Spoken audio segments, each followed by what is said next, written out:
Good morning, good morning. I'm Sebastian Lucido, and welcome to 5 Minute Fresh Start. We're going to continue our study this week on God's provision and protection. We're in Mark chapter 8 today, verse 14. It says, "Now the disciples had forgotten to take bread, and they did not have more than one loaf with them in the boat. And he charged them, saying, 'Take heed, beware of the leaven of the Pharisees and the leaven of Herod.' They reasoned among themselves, saying, 'It's because we have no bread.'" So they take no bread. In other words, their job was to buy bread for the trip in the boat. They didn't do that. Jesus is teaching them, saying, beware of the leaven, or the teaching or the ideology of the Pharisees and the leaven of Herod. In other words, beware of allowing that into your heart and mind. Don't allow their thinking or ideology in your mind.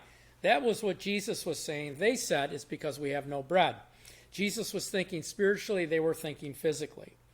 But when Jesus was aware, he said to them, "Why do you reason?" And he's very angry here. "Why do you reason because we have no bread? Do you yet not perceive nor understand? Is your heart still hardened?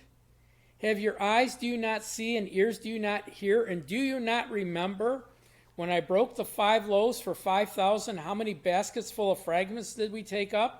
They said to him, 12. We studied that yesterday. "Also, when I broke 7 for 4,000, how many large baskets full of fragments did we take up?" They said 7. He said to them, "How is it you do not understand?" And so he's really angry at them for this. And we have to draw back from this, and we have to understand why. Why is he angry? They're thinking, let's get through. He's telling them one thing, trying to teach them a spiritual principle. They're focused on their lack again.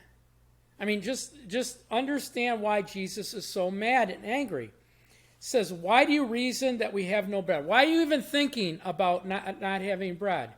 "Why do you not perceive or understand? Is your heart still physical and carnal and not spiritual and pliable? Having eyes, don't you see, or ears, don't you hear? Don't you remember when we lacked enough to feed 20,000 people twice? We took a small amount and multiplied it. Why would you feel like we would have lack any longer after seeing that?" In other words, we should have covered that. Your heart should have covered it. You should know better than to think that lack would be a problem. And he's angry here. He goes, "How is it you don't understand? Why aren't you guys getting it?"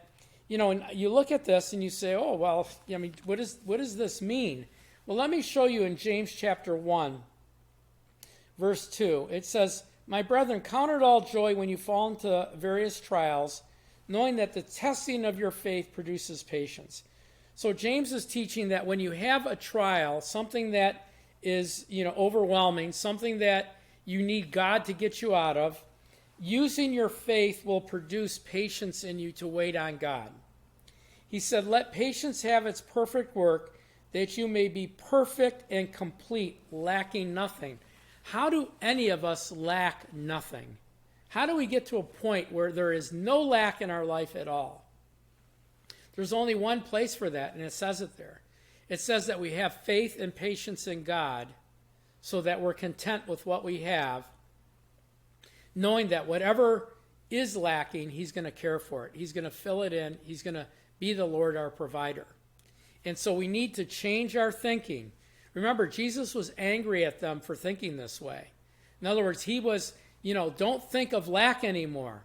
Understand, God will meet your needs, even if we need to commit a miracle, even if we need to bring water from a rock, or we need to bring manna from heaven, or we need to multiply fishes or oil or meal. God will provide supernaturally.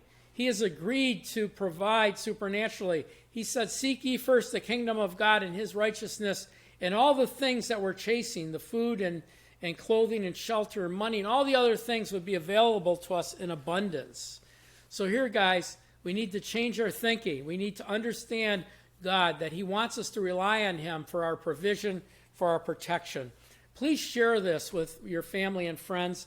Please join us on our website. Please also consider partnering with us for $10 or more and receiving all of our ministry services and products.